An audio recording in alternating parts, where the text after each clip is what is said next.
ಎಲ್ರಿಗೂ. ನಾನು ನಿಮ್ಮ ಅನುಶ್ರೀ ಮಾತಾಡ್ತಾ ಇರೋದು. ಈಗಷ್ಟೇ ನಾನು ಶಿವದೂತ ಗುಳಿಗ ನಾಟಕವನ್ನು ನೋಡಿದೆ.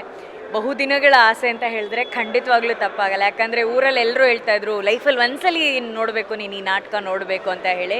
ಅದು ಯಾಕೋ ಕೆಲವೊಂದ್ಸಲಿ ಹೇಳ್ತಾರಲ್ವ, ದೈವಾಜ್ಞೆ ಆಗಬೇಕು, ಆವಾಗಲೇ ನಮಗೆ ಆ ಅವಕಾಶ ಸಿಗೋದು ಅಂತ ಹೇಳಿ. ಅದು ಸಿಕ್ಕಿರಲಿಲ್ಲ. ಕೆಲವೊಮ್ಮೆ ಮೂಕ ವಿಸ್ಮಿತರಾಗಿ ಮಾತುಗಳು ಕಡಿಮೆ ಆಗಿಬಿಡುತ್ತೆ, ಮಾತುಗಳು ಬರೋದೇ ಇಲ್ಲ. ಮೌನ ಮಾತಿಗಿಂತ ಜಾಸ್ತಿ ತೂಕವಾಗಿರುತ್ತೆ ಅಂತ ಅನಿಸುತ್ತೆ. ಅಂಥ ಒಂದು ಡಿವೈನ್ ಫೀಲಿಂಗ್ ಜೊತೆ ನಾನು ಆ್ಯಕ್ಚುಲಿ ಈ ನಾಟಕ ನೋಡಿ ಆಚೆ ಬಂದಿದ್ದೀನಿ. ನಾನು ಇಷ್ಟು ತಡವರಿಸಲಿಲ್ಲ ಯಾವತ್ತೂ ಮಾತಾಡೋದಕ್ಕೆ. ಒಳಗಡೆ ನಾವು ನೋಡಿದಂಥ ನಾಟಕ ಅಷ್ಟು ಪವರ್ಫುಲ್ ಆಗಿತ್ತು. ನಮ್ಮೂರಲ್ಲೆಲ್ಲ ಭೂತಾರಾಧನೆ ಮಾಡ್ತಿರ್ತಾರೆ, ನಾವೆಲ್ಲರೂ ದೈವರನ್ನು ನಂಬ್ಕೊಂಡೇ ಬಂದು ಬೆಳೆದಂಥ ಮಕ್ಕಳು ನಾವೆಲ್ಲ. ಆದರೆ ಎಷ್ಟೋ ಸಲ ಏನಾಗುತ್ತೆ, ನಮಗೇನೆ ಆ ಹಿಂದಿನ ಆ ಕಥೆಗಳು ಆಗಿರ್ಬೋದು, ಇತಿಹಾಸ ಆಗಿರ್ಬೋದು, ಇದು ಯಾವುದೂ ನಮಗೆ ಗೊತ್ತಿರೋದಿಲ್ಲ.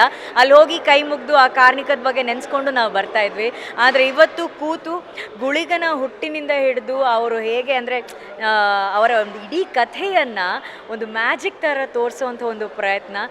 ಬಹುಶಃ ತುಳು ನಾಡಿನ ಒಂದು ಚಿತ್ರರಂಗದಲ್ಲೇ ಅತ್ಯಂತ ಯಶಸ್ವಿ ಪ್ರದರ್ಶನ ಕಾಣ್ತಾ ಇರೋವಂಥ ಒಂದು ನಾಟಕ ಅಂತಂದರೆ ಅದು ಶಿವದೂತ ಗುಳಿಗ.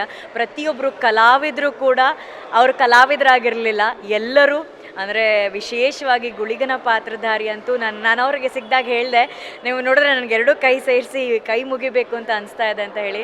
ಅಷ್ಟು ಮೈ ರೋಮಾಂಚನ ಆಗ್ತಾಯಿತ್ತು, ಅಷ್ಟು ಡಿವೈನ್ ಆಗಿತ್ತು.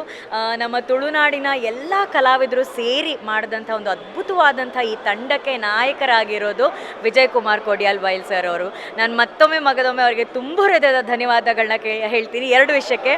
ಒಂದು, ಇಲ್ಲಿ ಕರೆದು ಈ ನಾಟಕ ನೋಡೋದಕ್ಕೆ ಅವಕಾಶ ಮಾಡಿಕೊಟ್ಟಿದ್ದಕ್ಕೆ. ಇನ್ನೊಂದು, ಕಳೆದು ಹೋಗ್ತಾ ಇರೋಂಥ ನಮ್ಮ ಏನಿದೆ ಒಂದು ಸಂಸ್ಕೃತಿ ಅಂತ ನಾವೇನು ಹೇಳ್ತೀವಿ, ಅದನ್ನು ಮತ್ತೆ ಒಟ್ಟುಗೂಡಿಸಿ ಈ ರೀತಿಯ ಒಂದು ನಾಟಕವನ್ನು ಮಾಡಿ ಮತ್ತೆ ಎಲ್ಲರ ನೆನಪನ್ನು ಹಸಿರಾಗಿಸುವಂಥ ಒಂದು ಪ್ರಯತ್ನ ಇದೆಯಲ್ಲ, ಅದು ಬಹುಶಃ ಕೇವಲ ವಿಜಯ್ ಕುಮಾರ್ ಸರಿಂದ ಮಾತ್ರ ಸಾಧ್ಯ ಆಗುತ್ತೆ. ಸೊ ಅವ್ರಿಗೆ ಹ್ಯಾಟ್ಸ್ ಆಫ್ ಹೇಳ್ತಾ, ಎಲ್ಲ ಕಲಾವಿದರಿಗೆ 300 ಅಲ್ಲ 1000 3000 ಶೋಸ್ಗಳು ಪ್ರದರ್ಶನಗಳಾಗ್ತಾ ಇರಲಿ.